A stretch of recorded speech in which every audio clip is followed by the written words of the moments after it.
سپری شود.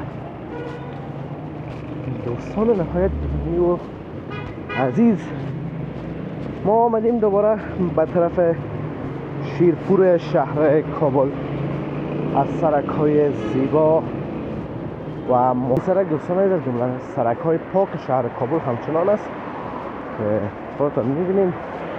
حتی اون درخت‌ها و برگایی که می‌ریزه از بغلای سرک جمع میشه و حتی اشغال زیاده در سرک نیست.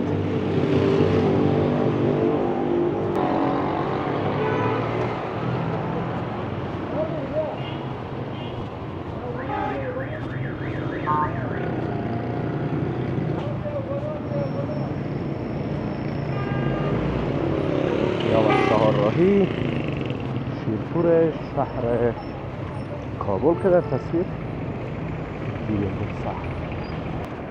سلام و درود خدمت تمام شما عزیزان. انشالله که خوب و صحتمند باشین و زندگیتان هم به خوبی، خوشی و آرامی سپری شود.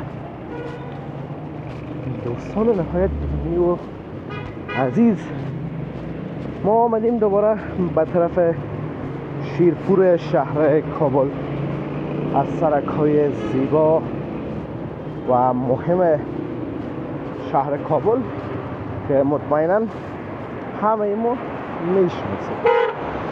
دوستان عزیز، این سرک چرا مشهور است و چرا مردم دوستش دارن؟ و دوستان عزیز، اول از اینکه یک سرک است که یک از راه‌های کابل به هم وصل کرده که بسیار مورد استفاده هست.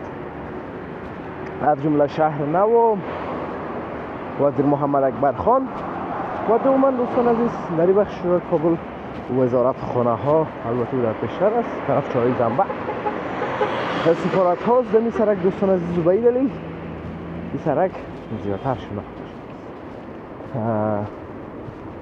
مثالش اگر دوستان عزیز امیال بگوییم، این طرف خب نمیفهم چی هست واقعتش کنجای دولتی است، اما بعد از این ساختمان بعدی سفارت جمهوری اسلامی ایران قرار داره که مردم ما مهاجرین زیاد در ایران داریم، به خاطر کار میرن، به خاطر مریضی و بسیار حرفای دیگه ویزا گرفتن دیگه همیشه میاد. باز به اون خاطر دوستان عزیز در این طرف همین شرکت هایی که ویزا میگیرن، تیکت بوک میکنن زیاد هستن. بین خودتانم میگیریم.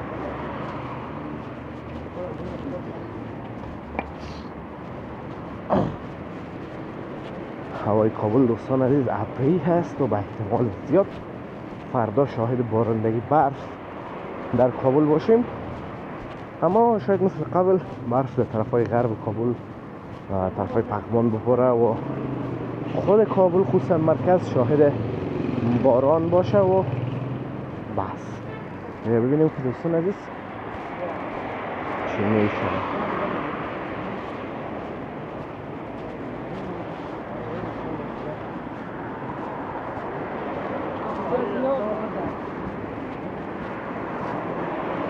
این سرک دوستان عزیز از جمله سرک‌های پاک شهر کابل همچنان است که خودتان می‌بینیم.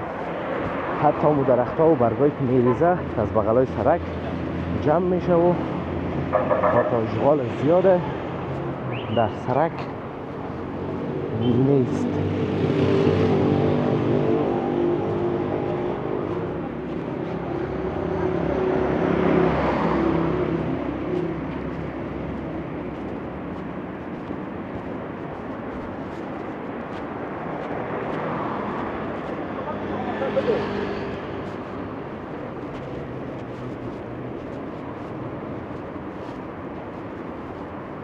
میشه روزهای دیگه دوستان عزیز اینجا بود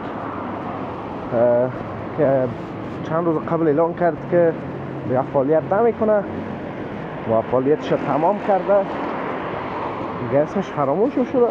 اما در این سرک بود، فکر کنم بیشتر بود که اون طرفتر خب این سرک بود. بسیار از جای دوستان عزیز در این اوقات آخر اعلان کردن که دیگه کار نمیکنن یا بازنشست شدن یا ورشکست شدن، مثل هتل سرینای کابل دوستان عزیز که او هم تبدیل کرد دیگه کارکنایش و صاحبش همه شد. این دوستان عزیز دروازه سفارت جمهوری اسلامی ایران هست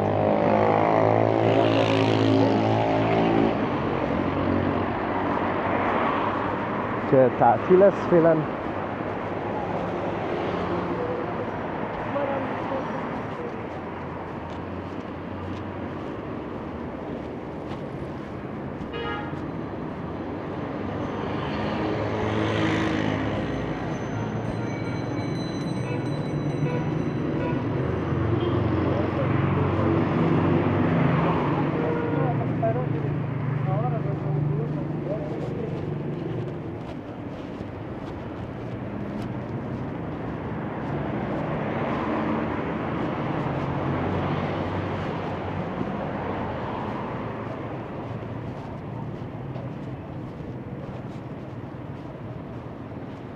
این دوستان عزیز خود چهارراهی شیرپور است که یک راهش میره به طرف چهارراهی زنبق، دیگه جاده شیرپور ادامه داره و متوازی اکبر خان میره طرف چهارراهی حاجی یعقوب شهر نو است. پشت سر از راه کامل این دیگه طرف صدارت میره.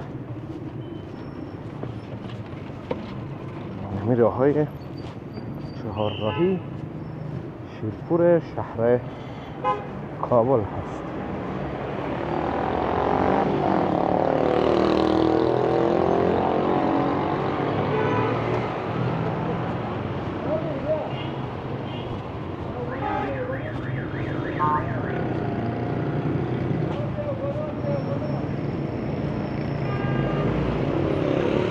چهارراهی شیرپور شهر کابل که در تصویر دیگه این طرف دوستان عزیز در نفش سرک شفاخانه امرجنسی شهر کابل است که راهش هم طرف شهر نو است.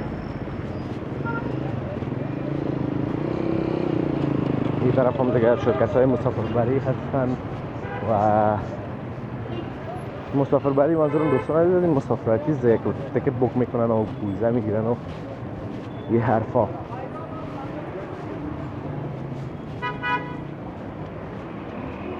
یا مثلا ریاضت سواد آموزی، مهمیت تعلیم و تربیت، وزارت معارف شهر کابل است که در تصویر بیننده هستیم.